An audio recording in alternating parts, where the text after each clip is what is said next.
Welcome into the AHSAA Weekly. I'm John Holder. This is your inside look at everything going on with the Alabama High School Athletic Association. Coming up on this week's program, we will visit with Alvin Briggs, Assistant Director of the AHSAA, as he will give us an update on fall sports here in the state of Alabama.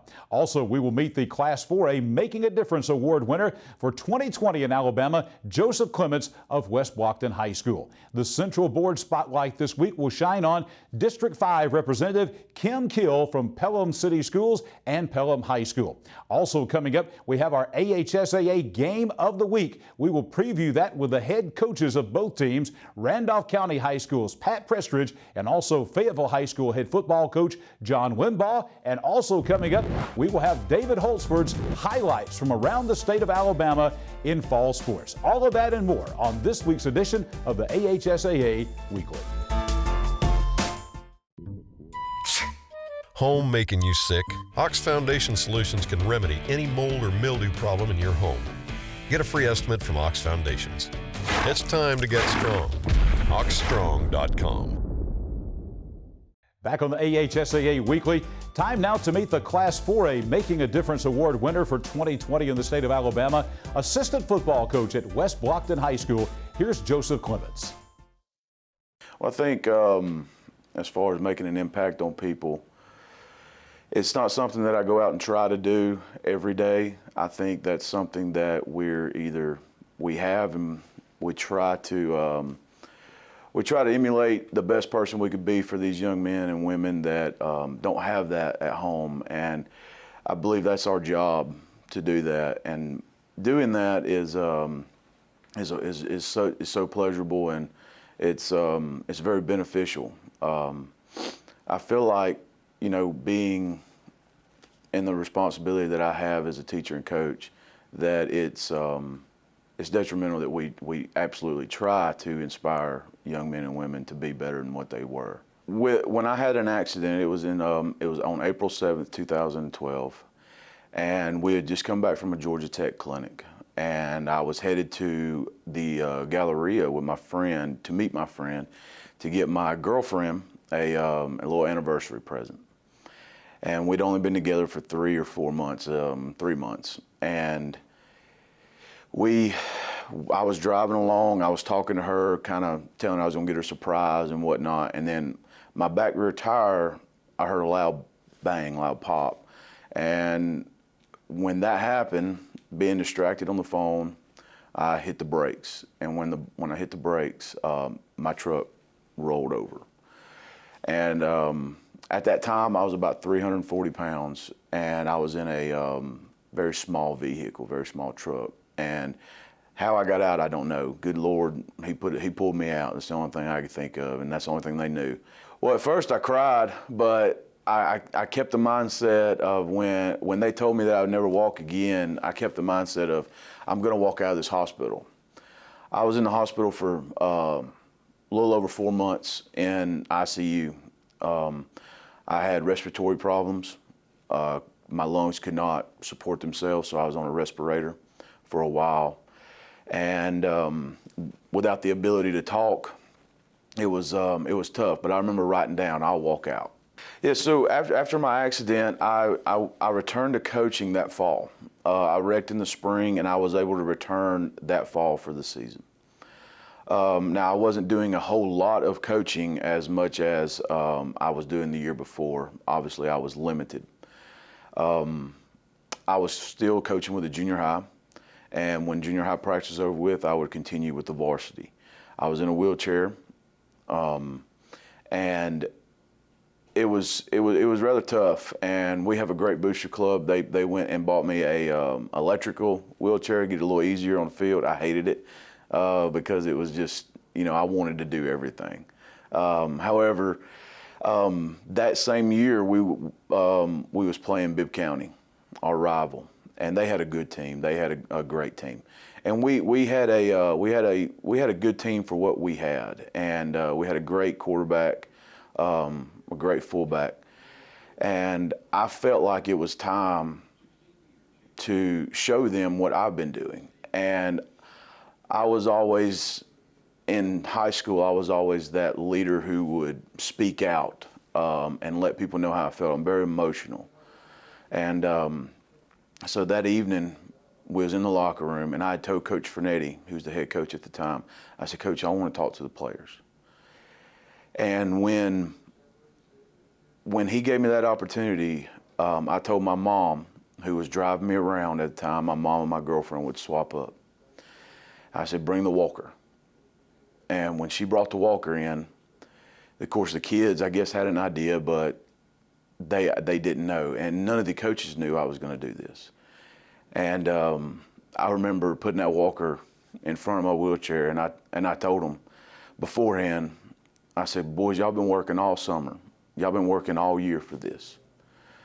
This is what we do. We put in work, and we get a reward. And that's when I stood up, and I told them, I said, I've been working.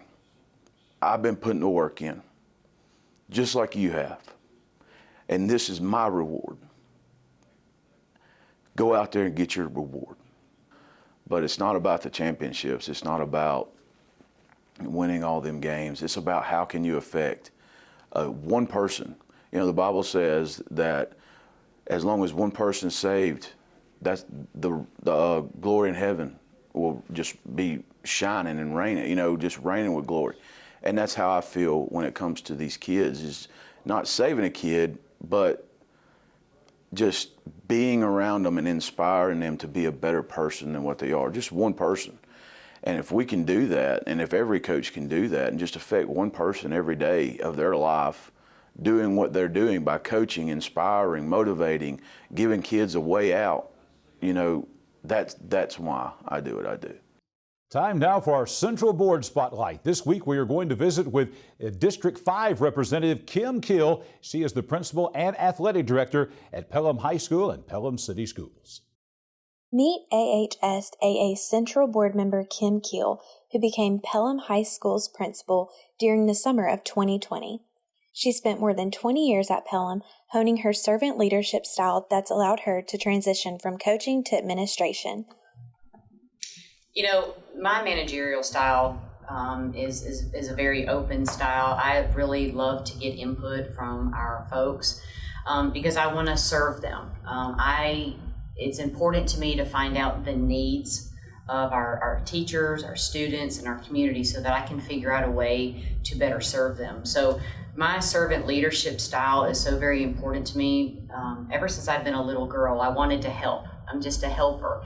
And so serving people was something that was modeled to me all the way growing up from my parents, which I'm so very fortunate that they were able to provide such positive encouragement and leadership that served others every single day. Kiel's career started in coaching, but she has also been a basketball official who quickly rose to the college ranks. She became Pelham's system-wide athletic director in 2014, and she joined the Central Board of Control a few years later. It's been an amazing opportunity to serve the Alabama High School Athletic Association Central Board of Control. You know, as a coach and as a young athletic administrator, I honestly had no idea what the Central Board of Control was. But I have been so fortunate in that District 5, our legislative council, our members chose me to represent District 5. So therefore, being able to serve our district, to be able to take our district's needs and concerns up to the Central Board of Control to be heard, it is very important to me. But then you get to see the other side of it. When you're sitting there in your Central Board meeting, the leadership from Coach Savarese has been unbelievable. He's very open, he listens. The relationships that I've been able to build with Central Board members has been amazing. And so having the opportunity to serve at the state level and the Central Board of Control is an experience that I honestly really and truly can't describe. We will be back with more of the AHSAA Weekly in just a moment.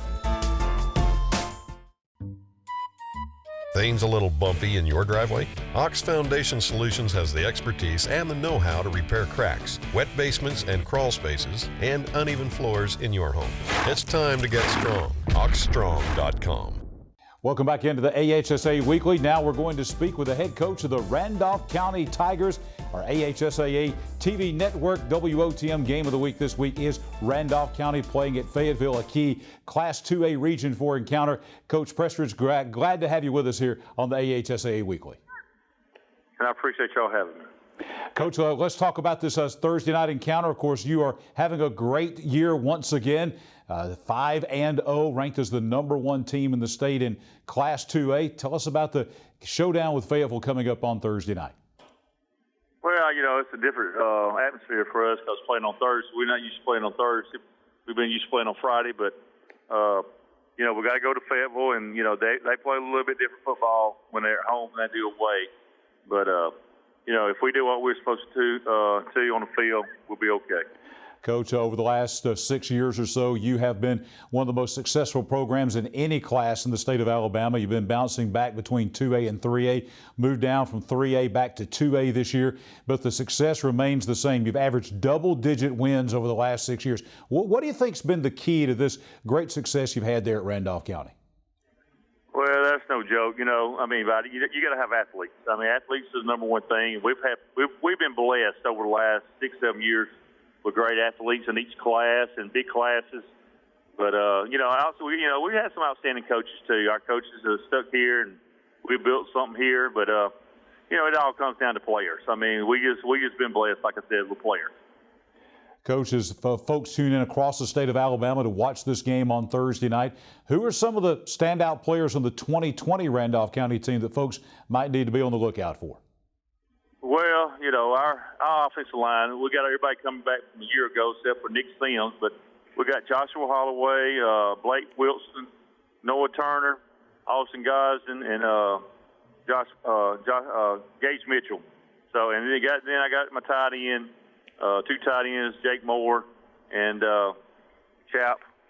Big Chap. I call him Big Chap. So.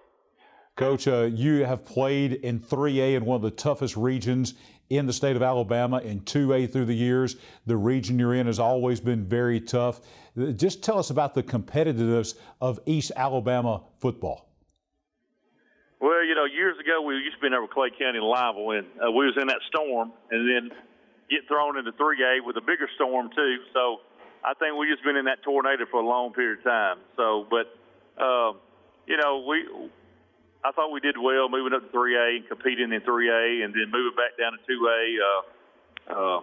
You know, just probably the difference in 3A and 2A is just numbers playing, and you know, most people have 11 on defense, 11 on offense, 11 on special teams. But you know, moving back down to 2A, most people had to play everybody every way they can. Coach, you play tough football teams week in and week out. You've done that for years, and that, I think, has helped your football team once you get into the playoffs, because you have made deep playoff runs. Once you get in the playoffs coming out of this part of the state, there's really nothing you haven't seen by the time playoff time comes, right? That's true, you know, and I look back over the years when we was in 2A with Clay County and all them, it was always somebody in our region, even with Liable, it was somebody in our region that came out and played for the state championship. So then when we moved to 3A, it was always somebody in that region playing for state championship. So we've been in that bunch for a long period of time, but hopefully we can get out of that hump, get over that hump. You know, we made it to the quarterfinals and semifinals for quite a few years. But like I tell the kids, one of these days, some group's going to make up their mind they're going to win the state championship here. Don't know what group it's going to be, but it's going to happen one day. Coach, we thank you so much for the time this week. Looking forward to seeing your football team statewide as you roll into Farm Links Field in Fayetteville to take on the Fayetteville Wolves on Thursday night here on WOTM and our AHSAA Game of the Week. Thank you for joining us, and we'll see you Thursday night. I appreciate it. Thank you. Pat Prestridge, head coach of the Randolph County Tigers, the #1 team in the state in Class 2A. Back with more in just a moment. If you are experiencing foundation issues, get a free estimate from Ox Foundations. Back on the AHSAA Weekly, coming up, our AHSAA Game of the Week here on WOTM Thursday night. Farm Links Field in Fayetteville. A big matchup coming up in Class 2A Region 4 as the Fayetteville Wolves welcome in the #1 ranked team in the state in Class 2A, the Randolph County Tigers. Joining us right now, the head coach of the Fayetteville Wolves, Coach John Limbaugh. Coach Limbaugh, glad to have you with us here on the AHSAA Weekly. Well, it's good to be here. Absolutely. Appreciate you having me.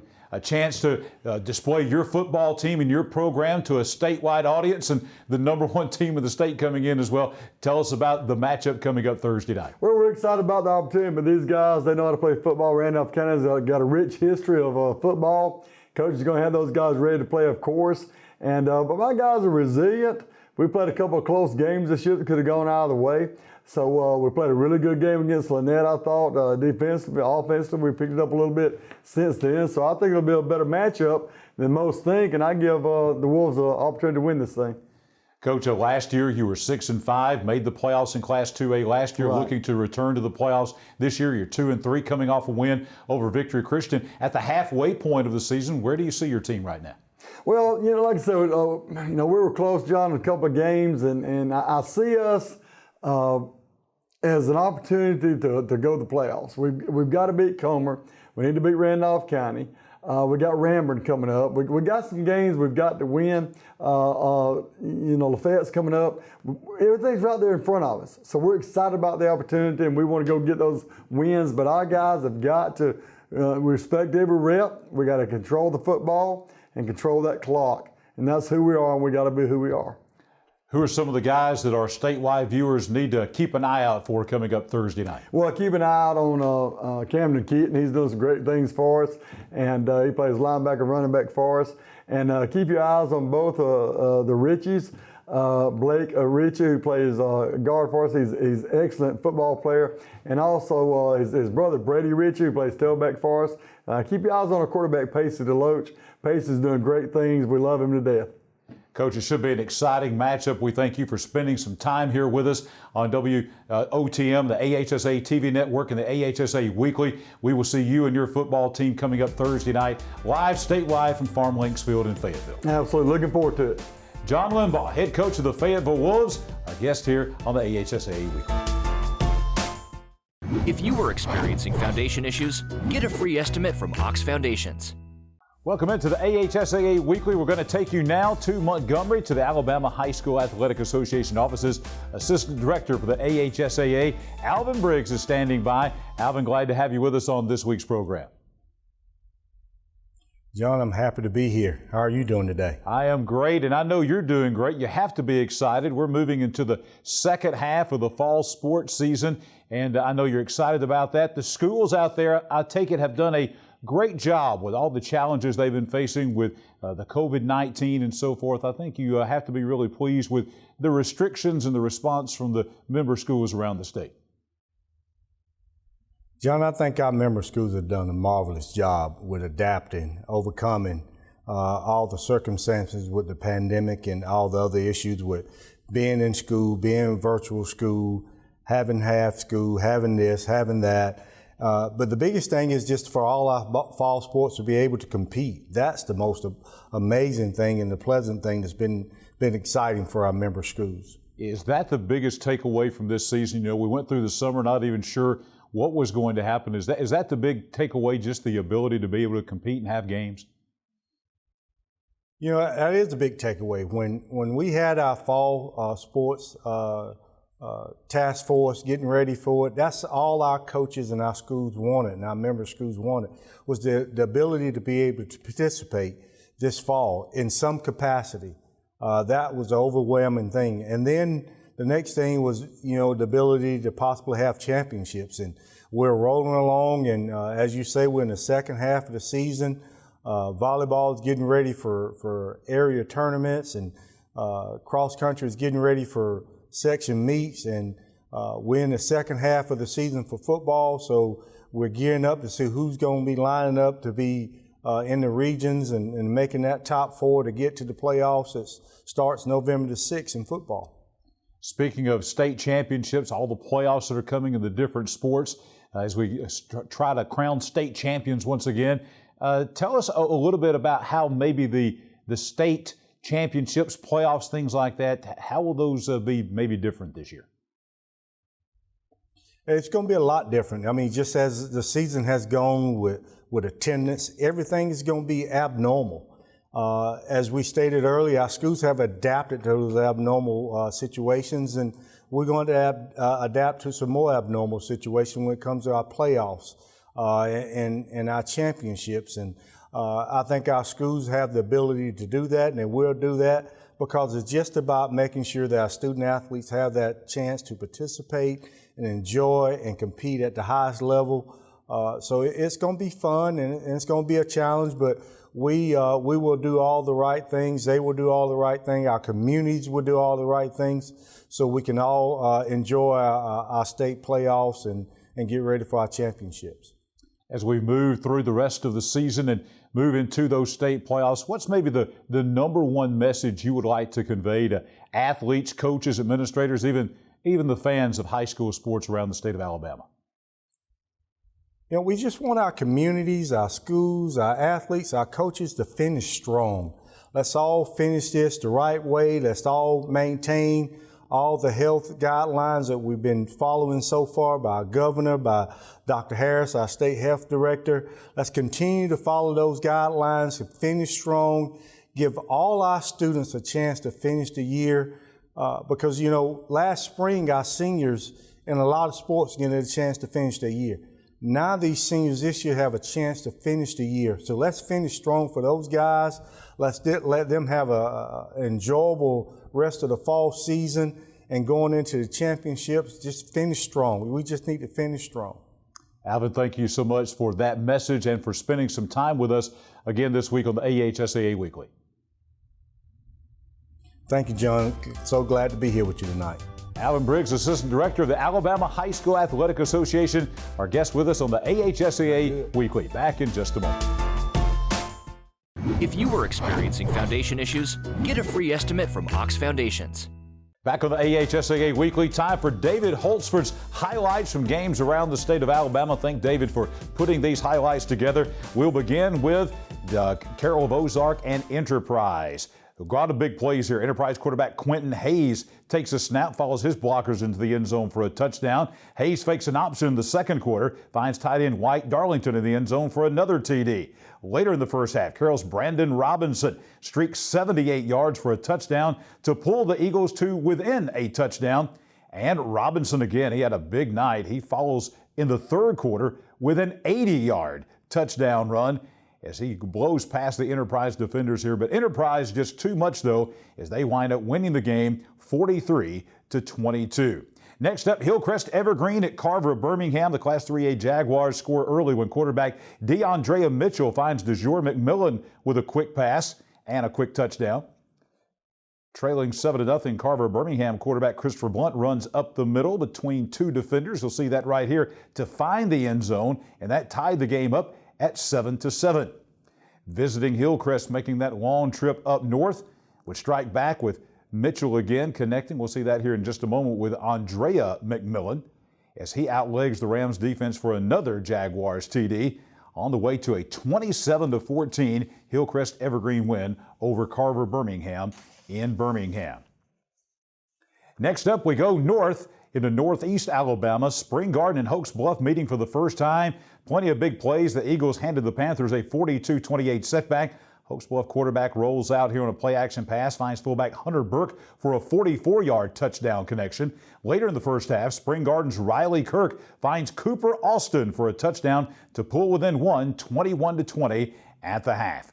But it was Hoax Bluff in the second half with their running back Tucker Griffin sealing the win with this strong run for a touchdown in the second half as Hoax Bluff goes on to win over Spring Garden 42-28. Coleman at Mars Hill Bible up in Florence. As we go further north, the 2A Panthers got a big boost on the opening kickoff. Senior Peyton Higgins runs 91 yards for a touchdown, the 8th kickoff return of his career, tying an AHSAA all-time state career mark. That was a huge way to begin the game here for Mars Hill Bible. The Class 6A Bearcats, they claw back, however. Quarterback Max Doolin rolling out, breaking a tackle, connecting with receiver Jeb Bartle for a touchdown for Coleman. The Mars Hill running back Justice McDaniel took over. You'll see him right here dashing 80 yards for the ceiling touchdown as the Panthers pulled the upset, winning 21-6 to hand Coleman its first loss of the season. A 2A beating a 6A. Drops the ball there, picks it up, and scores the touchdown up at Cox Creek Parkway in Florence. Volleyball action now in Montgomery between Trinity Presbyterian and Montgomery Catholic in the Dubberly Bowl. Trinity head coach Sarah Dubberly went head-to-head against her husband Sellers Dubberly, and the Wildcats crosstown rivals pick up the action here with Knight's middle hitter Julian Ferrams delivering a strong spike blocked by 2 Trinity defenders for the point.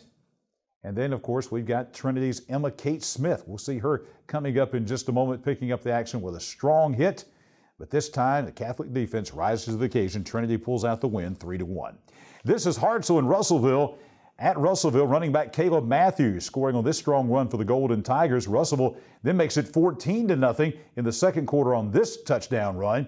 But the Tigers come storming back. Quarterback John Blackwood fires a pass to receiver Hudson Crow, who makes the defender miss as he races for the touchdown. Hartselle dominated the second half en route to a 38-14 win at Russellville. Scottsboro at North Jackson. Visiting Scottsboro strikes first. Javaris Branford finding the end zone for a quick 6-0 lead for the Wildcats. North Jackson quarterback Dalton Morris coming up here. He connects with Kyle Posey to tie the game up at 6-6 on this touchdown pass. But Scottsboro seals the 22-6 win with a trick play of sorts. Receiver Gavin McCrary goes in motion, taking a handoff, pulling up, and passing to a wide open receiver for the winning touchdown. We're going north-south. Let's go back south. Prattville Christian quarterback James Chansey takes the quarterback run, makes the defenders miss. He dives in for the touchdown, putting the Panthers up 7-6 over Thorsby. This time it's Thorsby quarterback Brody Barnett tries to take it around the corner, but he's brought down by 22 Kenneth Gunn. In overtime now, PCA quarterback scrambles out of the pocket. He's going to be picked off by defensive back Remington Taylor.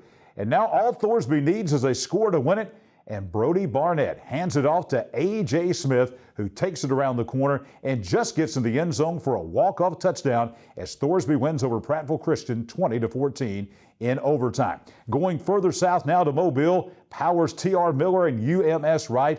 This is T.R. Miller quarterback Joseph Jernigan faking a handoff, keeping it around for this long touchdown run to pull it in 7-6 in the first half. UMS Wright turns to quarterback Trey Singleton, who finds Cole Blaylock wide open for this easy walk into the end zone. And he's going to follow that up with a toss to Peter Colby Stafford for the final UMS touchdown as the Bulldogs hang on to win over T.R. Miller 21-12 at Cooper Stadium in Mobile. And we'll close this week's highlights with the defensive battle in Birmingham's Lawson Field between Jackson Olin and Fairfield, the AHSAA TV Game of the Week, produced right here by WOTM. Jackson Olin pulling a little trickery on the opening kickoff, pulling off the short pooch kick as Michael McCurdy sprints down and recovers for the Mustangs. The Fairfield defense rose up, however, and prevents a score there. The game still scoreless in the second quarter. Jackson Olin defensive end Kason Boston sacks the Tigers quarterback in the backfield. And now we'll move ahead to Jackson Olin's winning touchdown drive. Big Jordan Crawford plowing off tackle into the end zone as Jackson Olin wins the defensive slugfest 7-0. If you have clips that you would like to send in to be featured right here with David Holsford's Plays of the Week, go to dholsford@ahsaa.com. Email him those clips. And we will see you back here next week on the AHSAA Weekly.